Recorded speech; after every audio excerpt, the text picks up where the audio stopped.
Hello, book lovers. Thank you for joining us today once again. I'm back. I'm better. I'm beautiful. Yes, I'm beautiful.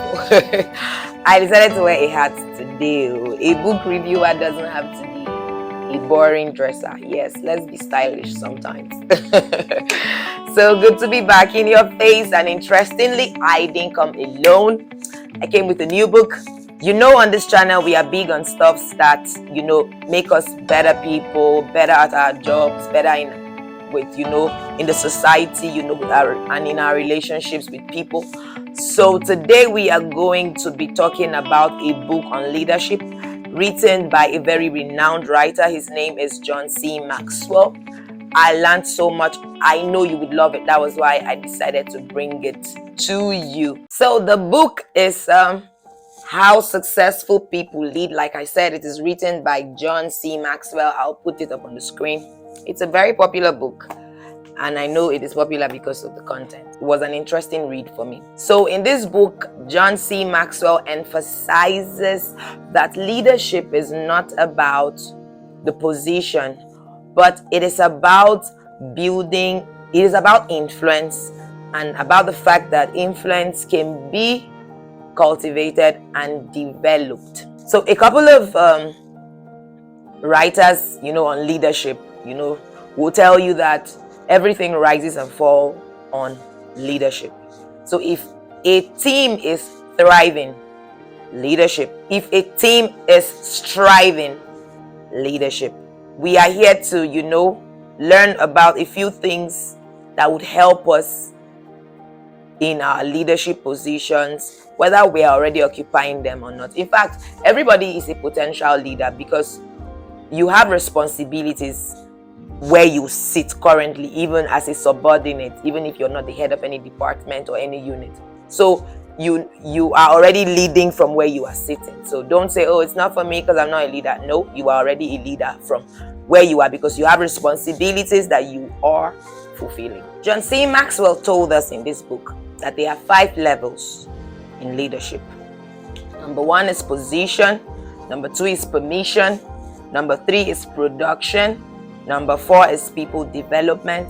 And number 5 is called the pinnacle. So we shall study these 5 levels and see where we are as people. We're all at different levels in our leadership. See where we are and see how we can grow. We'll see what we're doing wrong, what we're doing right, and should, give ourselves thumbs up for, and how we can, get better at leading, get better in leadership, basically. So first on our list is position. That's the first level. Now, traditionally, normally, leadership begins with position. You get. So there's the seat of the manager to fill, the seat of the head of department, the seat of team lead, whatever title the leadership position has. But that is what leadership begins with. Position. You get. But a couple of persons make the mistake of wanting to use the position to be able to drive their team, which is not right, because you would be limiting yourself and the potential of your team by such doing. When you do so, you become a tyrant. You have to do this because it is I who is asking you to. I am your boss. Do you understand? So people will not. Now the author subtitled this level. He said, people follow you because they have to. That is what you would find in positional leadership. People follow you because you have the signature to their paycheck. People follow you because there's no choice at the moment. Because trust me, we have said it before on this channel. Nobody wants to submit to a tyrant. Somebody I respect so much, he always says, people don't care how much you know. People don't even care who you are until they know how much you care. You get. The way to people, the way to win people over is by getting to know them. And riding on position will not let you enjoy this influence, this kind of influence on people, because you've not gotten to know them. Position is a poor structure for influence. People will not follow you because of position. No way. They will not submit to you because of position. No. Influence is what you need, and influence is not gained automatically. You have to work on it, work around it, and over time you would notice that, oh, I've gained, influence here, I've gained influence here. So for every level, there are upsides and downsides and best practices for every level of leadership. Please be sure to pick something. So the upside of level 1 is a leadership position is usually given to people because they have leadership potential. Nobody knows how much you can be as a leader, but they see potential in you, so they give it to you. It's until you become the leader that will now know, oh, this is who you really are. Yes. Then 2, a leadership position means authority is recognized. Yes, that is actually the best place to start. Be recognized as a leader is the best place to start. And the position is an invitation to growth as a leader. That's the upside of this level. It's an invitation to grow, not an invitation to torment people. Then lastly on the list I have, it said the position allows potential leaders to shape and determine their leadership. That's what this level does. Now, downside. Having a leadership position is misleading. Most people think that because they are leaders, people will naturally follow them, because they have position, people will naturally run to them. So the author told us a story about himself, a very brief story about when he became a pastor. I'll read it now. He said, when I received my first position as a pastor, I didn't understand that leadership was given to me, but not yet earned by me. You have to earn leadership because you've gotten the position, but you have to earn it in the heart of the people. So he said, I arrived at my first meeting to find that a long-standing member of the church had been earning his influence through many positive action over many years. Even though he did not have the official leadership title, people followed him and not me as a result. He said back then he defined leading as a noun, who I was, and not a verb, what I was doing. Leadership is action and not position.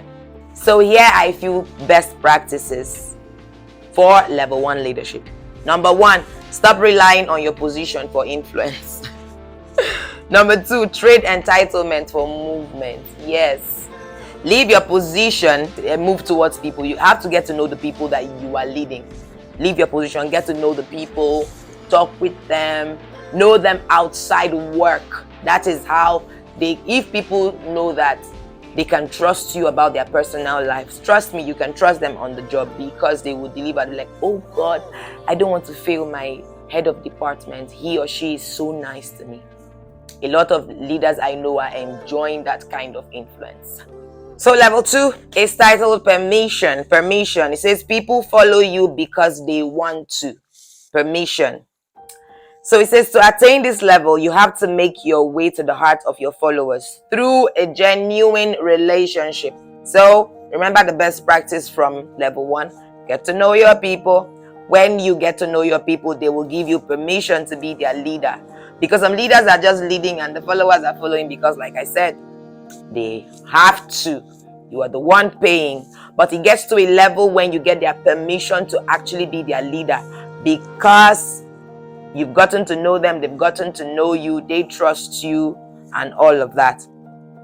So it says here, when a leader learns to function on the permission level, people do more than merely comply with orders. Yes. People do more than that. Come here, yes sir. Go there, no, yes sir. They do more than yes sir, no sir. Why sir, there sir. They do more than that because they've gotten to know you. They actually start to follow, and they do so because they really want to. Why? Because the leader begins to influence people with relationships, not just position. Relationships are a major key to success. Whether you're trying to sell, to coach, to teach, to lead, or simply navigate the daily task of life. This chapter is trying to teach us, or this level is trying to teach us, that as leaders, we have to earn the people's followership. We have to get to know them, build a relationship with them, a relationship they can trust. Don't be a tyrant. Don't be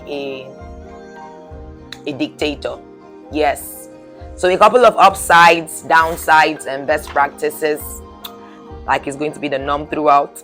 Number one, it says leadership permission makes work more enjoyable. That's an upside. Number two, it says it increases energy level. Number three, it opens up channels of communication. And then lastly, it nurtures trust. I don't need to, overemphasize these things. They are self-explanatory. Then the downside of this level is that some people consider leaders on this level to be soft. When you're trying to get to know the people, you're cutting them some slack, they come late because you just became leader, or you just want to get to know your people. So they are coming late, you're not shouting, you're understanding them, you're getting to know them. People will consider you a soft person, you don't know what you're doing and all of that. And some persons may want to take advantage of your level at the time. You've gotten position, now you're on level 2 trying to get to know the people. Some persons who don't have, I don't want to say the word, they want to take advantage of you. You get, that's one downside. And then this level can be very frustrating for achievers. Like for somebody who you've been given a target as a leader of a certain team, but you've gotten the position and you're trying to get the permission of your followers to be able to lead them. But you have a goal, you have a deadline, a report at the end of the month, and you cannot give excuses to your superiors. So this level can be very frustrating because you're getting to know the people, they are dragging their feet, they are giving you excuses, but you are trying to cut them some slack because you want to know them. And then you being the natural achiever that you are, goal-oriented, target-oriented, every-oriented that you are, it is frustrating you and you're like, oh God, when is this going to end? So yes, that can be very frustrating. And then it says it is difficult for people who are not naturally likable. If some people say, this one has strong face, so it's not easy for a strong face person to come and ask me, so how many kids do you have? When did you get married? I feel like you don't even have a good countenance. Your face is always strong, and so it's hard for people who don't have a naturally likable face to be on this level. It takes their body, soul, and spirit. So the last one here says it forces the leader to deal with every aspect of his followers' life. Yes. So you get to know them, get to know their kids, and it is also effective if you know their kids by name. So you're like, okay, how is Theresa? How is Cynthia? How is, when you ask them about their kids by their names, they feel like, oh, this person really knows me and all of that. Or you have, oh, today is this person's birthday. The person is their son, their daughter, or their spouse. They know that you mean well. So it is a downside practice because you have so much work to do and you have to get to know the people outside work for them to be effective on the job. Wow. Big job. It's not easy to be a leader, but it's possible. Trust me. So a couple of best practices. Develop a people-oriented leadership style. Most importantly, strike a balance. Most importantly, strike a balance between care and candor. Candor is, being candid, being sincere, truthful. When you have to call a spade, call it a spade and not a knife. You have to be disciplined. You also have to care. Strike a balance. They said it's the carrot and stick method. Lastly, here say become the chief encourager of your team when they are not doing so good. Instead of, demoralize them by calling out their errors, encourage them, and then you can do that by announcing their strengths, and then by so doing, you're hiding their weakness, and they are aware of it and will eventually work on it and become better. So number 3 is titled production, subtitled people follow you because of what you have done for the organization. People don't like lazy leaders, especially for people who are hardworking. They don't like lazy leaders. People want to see people with results and people who can also drive them to achieve results. So on this level focuses on results, on your productivity as a leader. The permission level is foundational to good leadership, but it is not your ultimate goal. Your ultimate goal is getting to know them so that they can get to work. I hope you understand what I'm trying to say. So it says, if you have gained the confidence of those you lead and are recognized as a person who care about them, then it is time to start thinking the way a level 3 leader does. To begin that shift, you have to focus on work. Upside, downside, best practices. Let's go. Leadership production gives credibility to the leader. They know that you know what you are doing. They know that you need them to achieve the goal. They know that you don't play about the job. So leadership produces models and sets the standard for others. Leadership production solves a multiple of problems. Leaders do not, they don't stay lazy. They are not lazy. Leaders on this level are not lazy. They get their hands dirty. They show the way by leading the way, not by pointing to the way. So the downside says being productive can make you think you're a leader when you are not. Now, to buttress that point, it says all great leaders are productive. However, it is possible to be a producer and not a leader. Personal success does not always translate into team success. So if you are a leader, you will not just be bothered about your own production, you are also bothered about the production of your team. So a leader focuses on how can we make this happen, not how can I make this happen. So another downside is the fact that sometimes, say, production leaders feel a heavy weight of responsibility for results. Yes, so even while I'm getting to understand that, my colleague Tracy, or my subordinate Tracy has, a sick child or something, but she has a job to do. So I'm bothered about that. I need the job to be done, but I'm trying to understand that she needs to attend to, her child. So that's also a downside. I also said production leadership requires you to make tough decisions. You have to make tough decisions. It also demands that you continually pay attention to your level 2 permission. Do I still have the permission of these people to be their leader? Do I still have influence over them? Do they still, submit to me in a way that allows me to be effective on my level 3, my production and all of that? It is important to always check. Best practices. 1. Cast your vision for what needs to be accomplished. The team needs to know, where are we headed, what is happening. Everybody needs to know. It's going to help them know, how they come in and, what the team is going to suffer if they do not act right. So another best practice is develop your people into a team, because a good team is always greater than the sum of its parts. So what Nathaniel, John, and Peter can do independently cannot be compared to what Nathaniel, John, and Peter can do together. So the sum of its parts is greater than the individual successes. Remember, leader. So prioritize the thing that yields high return. Be willing to be a change agent as a leader. Yes. Never lose sight of the fact that results are your goal. Oh yes. Oh yes. Oh yes. We are on to level 4. I'm enjoying this. So level 4 is titled People Development. It says people follow you because of what you have done for them. People development, yes. So this is the reproduction level of leadership, where you begin to groom other leaders, where you begin to pour into your subordinates the things that you know, where you begin to teach them also how to take leadership position. That is why it says people follow you because of what you have done for them. You teach them to be able to represent the team. You teach them to be able to, lead the team should the opportunity comes. And this also takes leaders who do not have insecurities. We are going to see that somewhere. I think in the upside or the downside, we'll see that. So Let's talk about the upside, downside, best practices.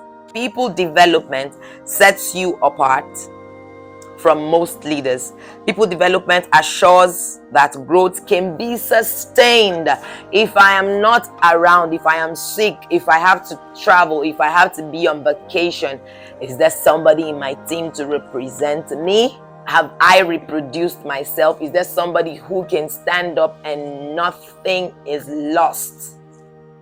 It ensures sustainability. So it says, people development empowers others to fulfill leadership roles. We'll already talk about that. And it provides great personal fulfillment. When you see people who you have trained doing well, it does something to your heart. I mean, I love it when I see people who I have, trained in one way or the other, doing a good job. It's really beautiful to, see. So now the downside is this.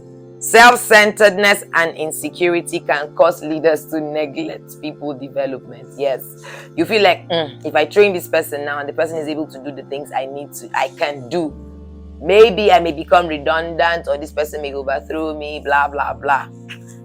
That's not true. When you are bringing people up, it is opening higher doors for you to climb, because sometimes recommendation may come from your subordinates.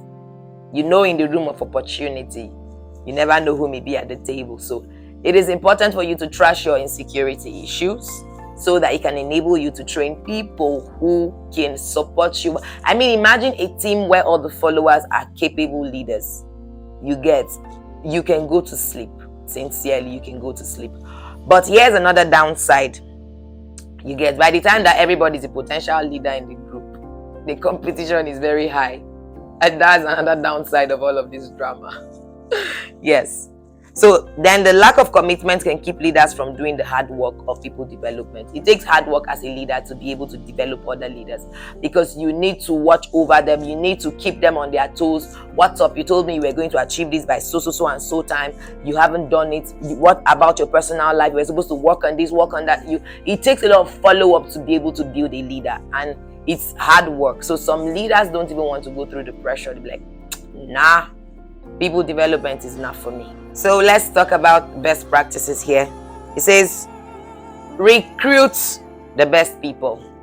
If you want to develop people, don't go and look for somebody who will stress you. Don't do that, because you would spend so long trying to, get people who already want to go. They have the hunger for growth and would pay attention to you when you talk to them, when you show them that you are interested in training them, building them and training them up. If you go get people who are you will be stressed as a leader, and trust me, you do not want that. So it says, build people with whom you can share chemistry. Talking about the recruitment now. People with whom you can share chemistry. They must have character, they must have capacity, and they must have the ability to contribute. They must not be empty heads.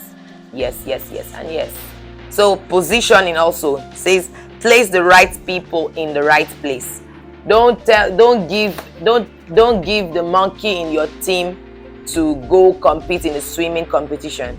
Neither should you give the fish the responsibility of going to compete in a climbing competition.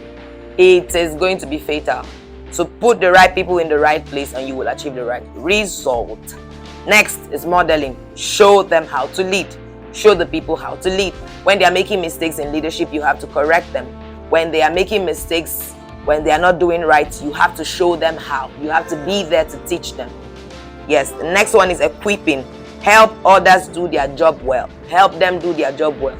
Don't, allow them do it and then you publicly disgrace them and say, see the tidy work you have done. You have to help them look good before people. By that, they can even get to trust you. Help people do their job well.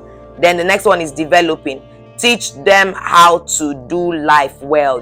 Generally, teach them how to do life well. Be concerned about the marriage of your subordinate, because it is going to affect his input on the job. Be genuinely concerned. Don't be concerned because you want to gossip about it. Be genuinely concerned. Be concerned about how his kids are. Be concerned about a lot of things that, outside the job because that's the only way. If the people who you are grooming as leaders have everything in their life all sorted out and in place, trust me, you have the best of leaders. So the last level of leadership, according to John C. Maxwell, is the pinnacle position. It says here, people follow you because of who you are and what you represent. We've come from level 1, this is level 5. So it says leaders on this level have people follow them willingly out of respect of what they have, been able to accomplish. People follow you because of that. According to the author, this is the highest level of leadership. People follow you, don't even have to make them. This person has accomplished this. Oh no, this person becomes my role model. This person's I want to be mentored by this person. That is what it is. So sometimes you don't need to even go from position to permission to production to people development. When you are at pinnacle, people you don't know are submitting to you because of the things you have achieved. The people rarely get to this level. The few that do so, they stand out from the rest. Level 5 leaders often possess an influence that transcends the organizations and industries they work in. I just said that.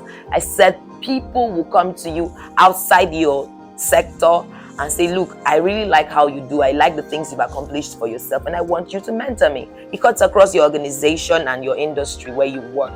It cuts across, it goes beyond that. You gained influence. So you don't even have to strive for followers. You raise one hand and people, 10,000 persons are asking you, sir, what do you want, ma? What do you want? Because they respect you for the person that you are and what you represent.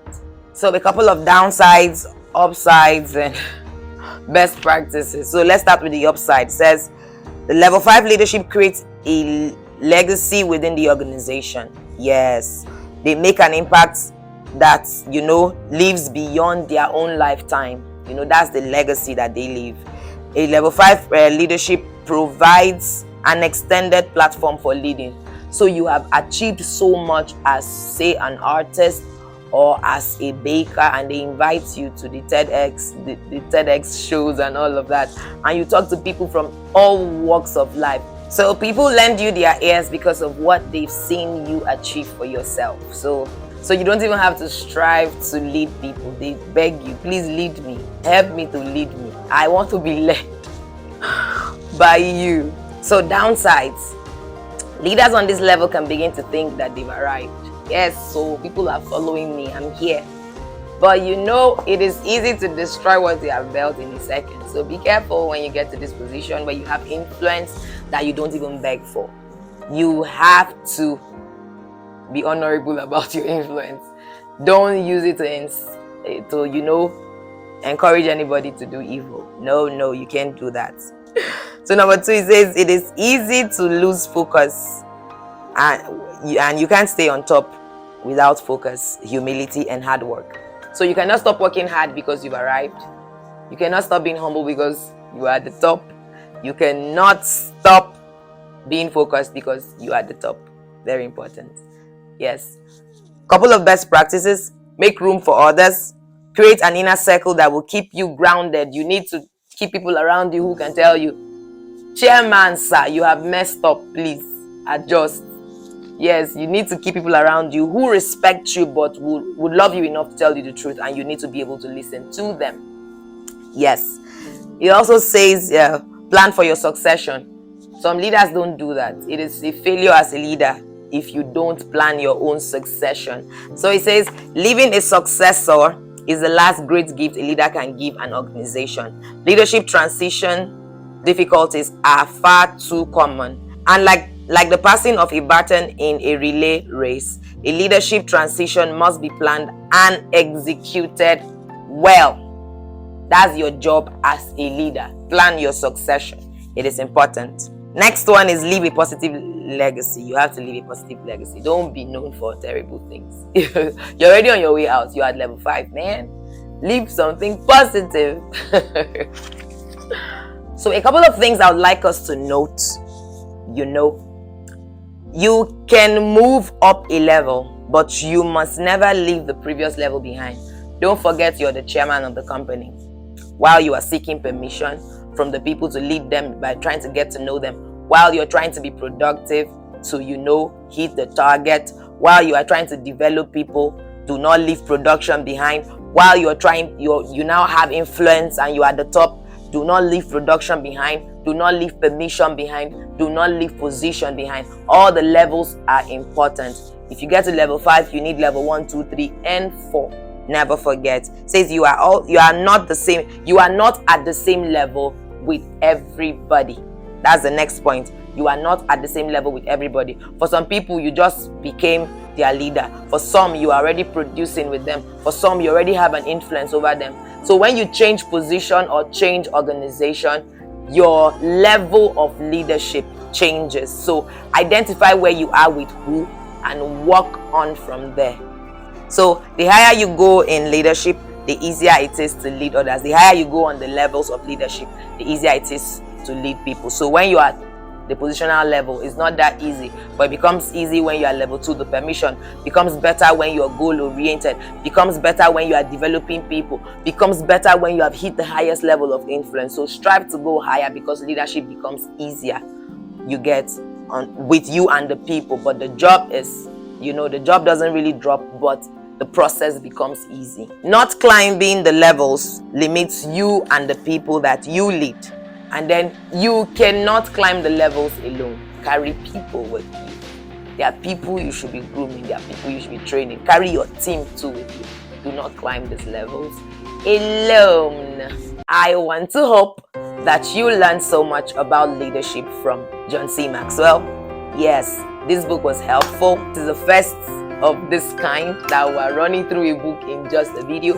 More to come, but the next may not be same as this. So thank you for your time. Enjoy your day. See you next time.